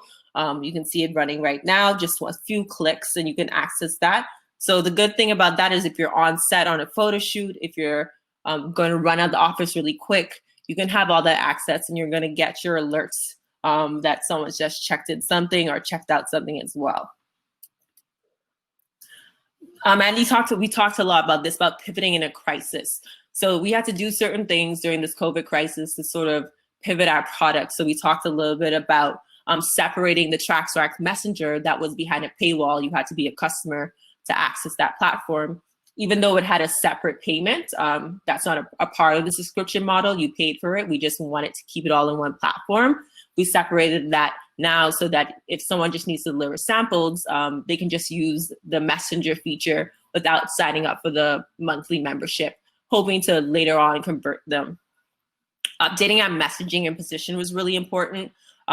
Really promoting our virtual showroom, because right now that's a big feature for fashion professionals. A lot of time they do a lot of traveling to do buyings and go to different trade shows. That's something they can't do right now. So showing different features that may have not been as important that have shifted during this time. We also have just had to get used to longer sales cycles. It's hit the fashion industry really hard. So it's harder for decision makers to make that final decision if they want to onboard a new process, but just really promoting that we save them money long-term. A retailer, a mid-market retailer can lose up to $1.6 million a year in sample loss, and with other different things as well, or just delay to getting that product on the e-commerce. So we're really promoting things that we save you money and we can help you grow, because right now e-commerce is going to be one of your greatest growth strategies. So just changing our messaging, just getting used to longer sales cycles as well. And that's it. You can reach us at that phone number. Also go to our site at www.tracksracks.com, and also our info email. You can reach us at there. If you have any questions for my acts, we're looking for a CTO at the moment. So you have anyone who you think would be interested, that would be great as well. Awesome. Thank you so much, Tara. That was really fantastic demo. You know, during our conversation, the 2 points that really resonated with me were, one, when you said, you know, you could have 5 black shirts and they all look the same and you don't know where they go because there's no label. That really is an example of what that problem is and how important it is to track the samples. I can't imagine how much revenue is lost or how much money is lost because you don't even know where to return that sample to. So that really resonated with me. The second piece that really resonated with me was this pivot that you did during in reaction to the COVID crisis, and then coupling your messaging service from the main product in a way to build your market and continue create need and exposure that will hopefully benefit you in the future. So my question is like, you know, how much, you know, how do you think that that's going to influence your future business, and then you know, what is it that that uniquely positions you to be this? I think that was a really smart execution for us, because what it does is the cost for delivery is so low. And even though our monthly fees aren't ridiculously expensive, what it does is sort of trickles people on. They get to use the platform, enjoy our platform and service, and then we can sort of later reach out to them and still message them and have access to those customers who may take a while to make such a big purchase, and just sort of lock them in a slower buyer. They get to see how efficient we are. They get to interact with the platform and sort of get familiar with us. So it helps us with our customer acquisition. It's much cheaper to acquire them that way and funnel them through our sales process than just like our cold outreach or doing like digital marketing ads. And our messenger features, like what really separates us from our competition. There might be some other sample management platforms or digital showrooms, but no one sort of does them together. And what no one does is no one does a messenger service part at all. So really showing off that feature that differentiates us and then sort of can funnel them back into it sort of really shows why we're an outlier. And then it also helps us with our pricing model, because that's something that you usually buy credits for, and it's sort of an upsell for us. So then to use that as a feature that you can see and something that we're usually upselling, they can sort of get that standalone and just have people really have access to the platform. Awesome. That's really fantastic to hear. You spoke a little bit about your experience as an intern and how this really influenced the creation of the product. You saw the problem and you're looking to solve it. Can you speak a little bit about that experience? And you know, I loved how you said, it made me realize I don't want to be a stylist. So yes. So when I came out with TracksRacks, I was doing my MBA in fashion management and entrepreneurship at LAM College. I thought I really wanted to go in the fashion marketing space. I actually avoided all entrepreneurship courses because I was like, I don't want to be an entrepreneur. I wanted to be like the management level, like jokes on me. And so I interned and thought I wanted to do fashion PR, fashion marketing, and then styling seemed to be an integral part of that. So when I interned and saw the inefficiency of it, just like my normal reaction would to be like, so why don't we do this way? Why are we doing it this way? This is really time consuming. This doesn't make sense. Why aren't we doing it this way? And luckily I had a launching new ventures course, which I sort of had to take because it fit my schedule, because I was avoiding these entrepreneurship classes so much. But I pitched it in front of my class. No one in the group had an idea to pitch. And what I did is I had a small consumer group right there, because all the other students sort of interned for like Michael Kors or Dior. And they're like, oh my God, that's a problem at Dior. Oh, I work for Michael Kors and that's a problem too. So I sort of got immediate feedback for an idea I had that you sort of wouldn't get in another time. So that intern experience, which I always say is like, internships are good at telling you what you want to do as much as what you don't want to do. So I knew what I didn't want to do, but then also found what I did want to do as well. Awesome. That's great. That's great advice, actually. There's a question in the audience about the feature for the brands themselves that are requesting the samples. And so what is that experience like? Yeah, so very interesting for the feature for brands that are requesting samples. Yeah, so two parts away. We're working a lot with the pre-production part of samples. So design samples are sort of the final part. But before you even get a sample that you're using for marketing and branding, you have a lot of pre-production samples too. So we are trying to streamline that process as well. There can be 5 samples before you get to the final one, because all the different iterations. For brands requesting samples, that's not probably a system that they wouldn't use our system per se. They might use it to manage those samples. So checking in samples and checking out. So you might use it in that way, or you're requesting samples for someone. And then when you get them, check it in. And then when you're getting rid of them, you can check them out as well. So that's how people who are requesting samples use our platform. They use it as a management tool. So they know when they have to return them. They know they also can use the messenger system as well. The brands who are requesting samples will use the checking in and checking out feature. But the pull requests feature, you can hopefully one of the companies you're requesting for are using our platform. They can use that virtual showroom to do the pull request and automate it, because there's a lot of emailing and back and forth that happens in that process. And that's now all done within the system. Awesome. Well, thank you so much for that amazing demo. Fantastic product. I'm so glad you were able to participate. So round of applause for Tara and TracksRacks. We're going to move on to our last demo for the evening. It's Base Pair. Amit, would you join me on stage? It's a really phenomenal data management for scientists and doctors. Did I capture that right? It's way above my head, but really fantastic. I'm really impressed about the tool that Amit has created in the way that is managing genetic sequencing and data from genetic sequencing to allow medical providers and scientists to go from a month kind of data analysis to less than an hour data analysis. So I'll let Amit take it from here. And just a reminder, if you have an Ask an Offer, we'll be doing that right after this Q&A portion.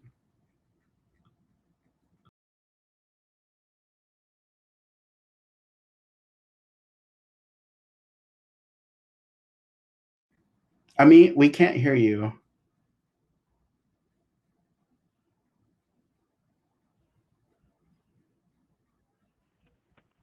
Hello.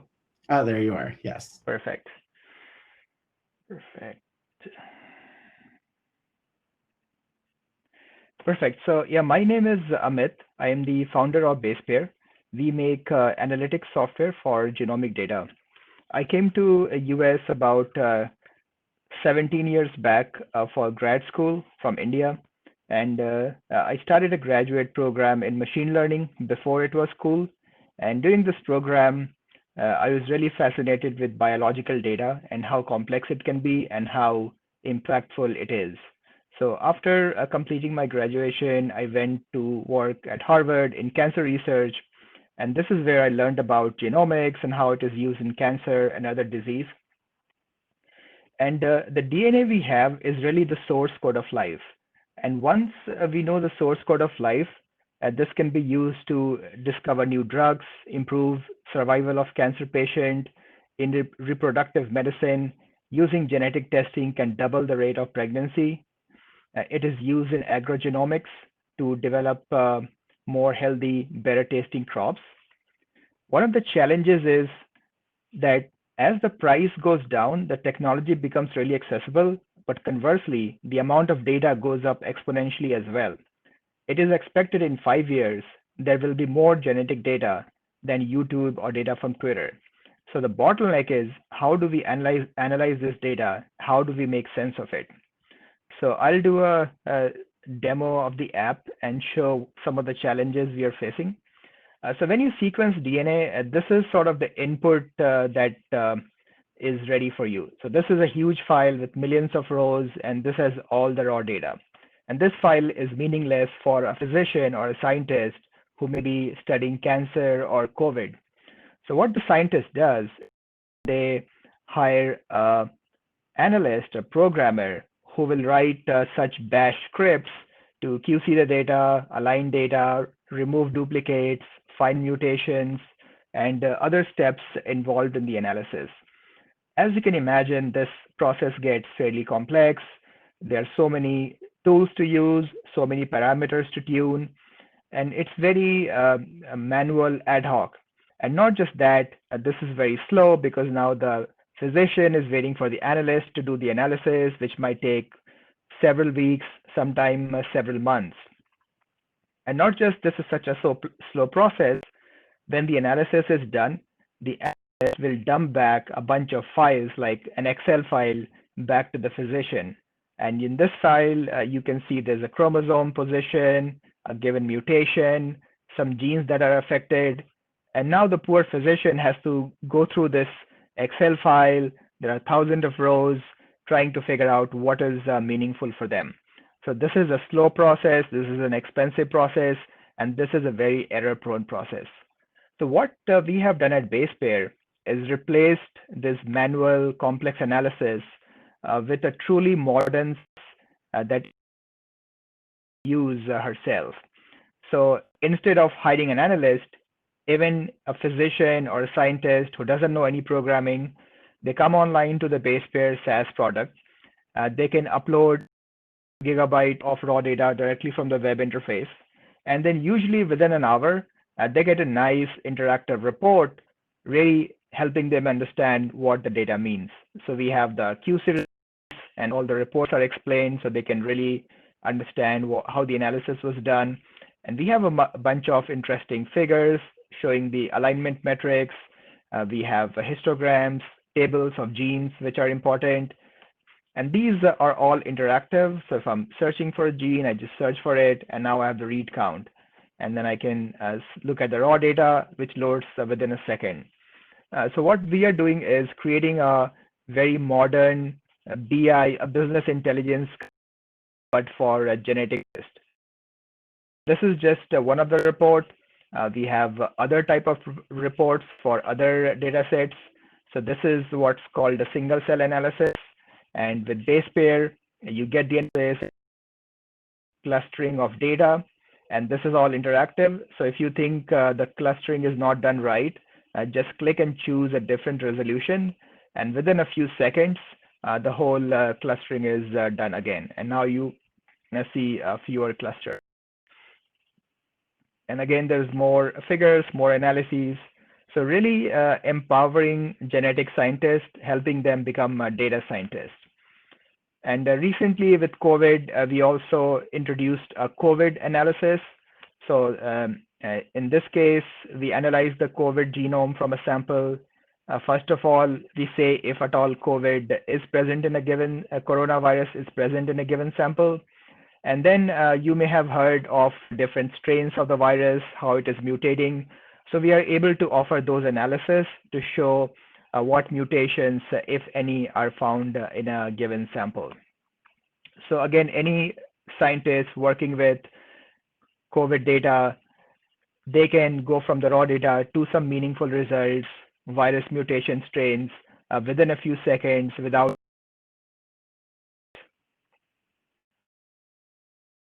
That's all from me. You're muted, Andy. Thank you so much. Thank you. That was really fantastic demo. Really amazing to see how you're taking this data that used to take months to process, or up to a month to process, and pushing it down to less than an hour, and really providing this data analytics piece to scientists and doctors that are doing the frontline work, right? Like it's really allowing them to work that they're doing, which is very important during this time. You also spoke a little bit about your experience and how your transition went from kind of academia to creating a product and a company. I want you to speak a little bit more to that journey and just how it worked. Sure. So for me, the process was very organic. I was doing these analyses manually, so the problem was very clear. So I think the biggest piece is knowing the user problem. If you know then people are going to ignore everything else. Like as a small startup, you're scrappy, your logo looks really bad, and website is not designed professionally. But as long as you know your user problem and you solve that problem, so then you have an audience and people will ignore other facts. So we work with some enterprise customer, some of which are $1 billion plus public companies, and they like our software and they see that it's only 7 people and they get nervous working with us. But they like the product. It solves a pain point they have, so they give us a shot. Awesome. I know during our conversation we talked about a little bit about how do you set the controls for the product, and one of the questions that came through is about accuracy of the data analysis. And I really loved your response to that. So could you speak a little bit to how you create that baseline? Yes, accuracy is, I would say, the most important stuff in our software because this is scientific data analysis. And once the analysis is done on base pair, it is followed by perhaps months of work in the lab. So if you give them wrong signal, people end up wasting money. So we have a very rigorous process. Every pipeline, we generally go the data sets which are analyzed, the results are well known, and we run the same data set, we're able to reproduce the same results. And secondly, in our software, like a classic SaaS software, we offer a free trial, and most user for the free trial, they upload a data that's previously analyzed in-house, and they make sure that their in-house results match base pair. And more often than not, our analyses are usually more accurate than what they had done earlier. But that is something we encourage the users to do themselves as well. Awesome. That's really fantastic. And what is your ask for the community at the moment? What is it that you need the community's help with? Yeah, we're looking to hire computer scientists and bioinformatics scientists. We have a very cross-functional team, software developers, bioinformatics scientists. So if there are people who want to work on these hard problems, definitely get in touch with us. Even if you're on the sales or business development side and you have some insights, happy to talk to you. Fantastic. Well, thank you so much for contributing to this evening's event. Really fantastic product. I'm excited to see where it goes. Thank you. We're happy to help however we can. So again, please reach out to Amit if you have any suggestions or know anybody who's looking for work. Right. I think this is a fantastic problem that you're solving, and I think it's going to really impact the ecosystem in a big way. So thank you again so much. Thank you. Thank you. We're going to move right on to our Ask and Offers, our community Ask and Offers. Before we get to that, I'm going to ask Paulus from Business Insider and Brett from Business Insider to come on up and make their Ask and Offer. Let me just get them promoted.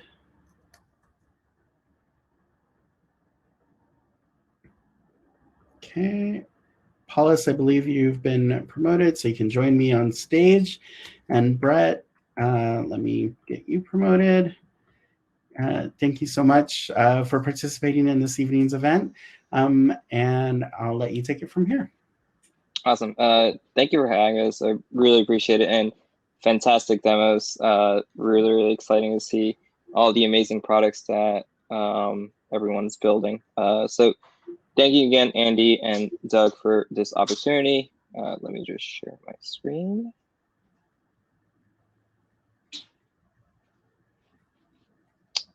Okay. So what we really are here for is to announce a partnership with the New York Tech Alliance. So again, thank you, Andy. As an immigrant myself, I'm honored to be sharing the stage with all of you. My name is Paulus. I am the Director of Program Management at Insider Inc. And I'm going to kick it over to Brett for his intro. Hey, everybody. I'm the Business Development Manager on BI Prime, and I oversee the relationship between the product, tech engineering, and editorial sides of our subscriptions business. Cool. So now that we've told you a little bit more about who we are, I just wanted to tell you that we are hiring. Currently we have 2 open positions, which is a senior JavaScript engineer on our commerce side, as well as our test engineer. If you would like to get to know more about the tech and product team at Insider Inc., I'll be sharing a link not only to their career site, but also our engineering blog. So definitely take a moment to check that out. And then Brett, I'm going to kick it over to you for what our product offering is. Yeah, so I guess first off, just a little bit of background about our product. It's currently called Business Insider Prime, but what you're essentially getting with the subscription is access to all of the most exclusive reporting that our team does, especially for the New York Tech Alliance community. We know that consumer tech and enterprise tech and what's latest in the VC world are most interesting to you guys. So we have a lot of great coverage from a team of 25 plus reporters dedicated to the beats you care about. We published over 200 stories per month on enterprise and tech. And with a subscription, you also get exclusive access to content like our new series starting up, where founders of major companies like Slack or Splice come on and talk about their experience starting their firms, their early challenges, and even take questions from the audience, which are made up completely of subscribers.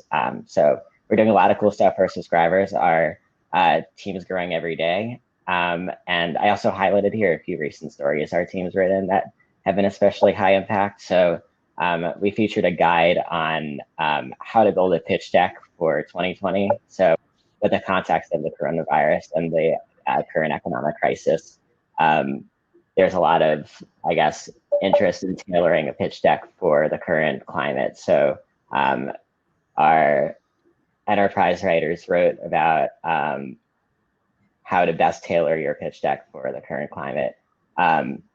We also have features like lists of in this case, startups focused on DevOps that can potentially be recession-proof. And we have a lot of great lists. So if you think you might be featured on the list, subscribe and see if you're on there. And we also, one of our, I guess, highlights of our BI Prime coverage are reporting on corporate scandals. So looking at the SoftBank investment in WeWork, WeWork was one story our team absolutely dominated last year. And with that, there's a lot of intrigue into the behind the scenes of Masa-san and the SoftBank investment in WeWork. So our enterprise and tech teams looked at that and how they're looking at recovering from that pretty disastrous investment. So for New York Tech Alliance members and attendees of this event today, we set up 2 exclusive offers. So currently we're not offering this discount anywhere else. So this is just for everybody in this community. But if you go to read.bi/NYTA, you can get 30% off of the annual subscription to Prime. So it's $69 for your first year. It's a pretty steep discount. We don't offer anything higher than 20% in general. So we're really happy to offer this to you guys and give you a look at some of our exclusive coverage. And if you're not completely sold yet, if you're feeling non-committal, then we also have a 30-day zero commitment guest pass, no credit card required or anything. And that's available at read.bi/tryus. All that requires is an email and password. So if you want to check out some of our coverage first before throwing in the money, go ahead and try that. But yeah, that's what we got to show. Awesome. Thank you so much, both of you, Brett and Paulus. Really fantastic offers to the community. I will say that Business Insider Inc. now is really a fantastic resource for the community. I often reference it and look to it for a lot of the resources that I need and stories that I'm looking to follow. They do a great job covering such pertinent information in the tech industry. So I encourage you to take advantage of those offers and at least try it out for the trial period. Thank you so much. And we'll be pushing that out through our newsletters as well. So we'll get that information and it'll be included in our newsletters going forward. If you want to connect with them, they'll be available through chat. Thank you so much, Brett and Paulus. For sure. And we'll post the URL in this chat right now. Thank awesome. Next up, we have Sanjana, I believe. Let me get you added. Brett and Paulus, if you would turn off your camera and your microphone. And Sanjana, I have you up. So go ahead and make your pitch. You have about 30 seconds to a minute. Great. Yeah. So right now, it's even more essential that we all take care of each other, as we've seen with everything happening so far. And I was inspired by the Save Away platform, which allows us to get those closest to us intelligently save up more for goals and purchases that matter without the trappings of impulse and debt. And I was so impressed that I joined the Inspirave team to bring the platform live. And we're super pumped to make early access free to all of you guys, which we're not doing anywhere else. And so to try it out, please go to saveaway.net, not saveaway.net, and it would be great to let us know what you think. Yeah, thank you. Thank you so much, Sanjana. Have a great evening. Thank you. You too. Jake, who would also like to ask an offer. Let me see if I can find you. I'm having issues with the participants and links. Georgie, are you able to promote Jake to a speaker?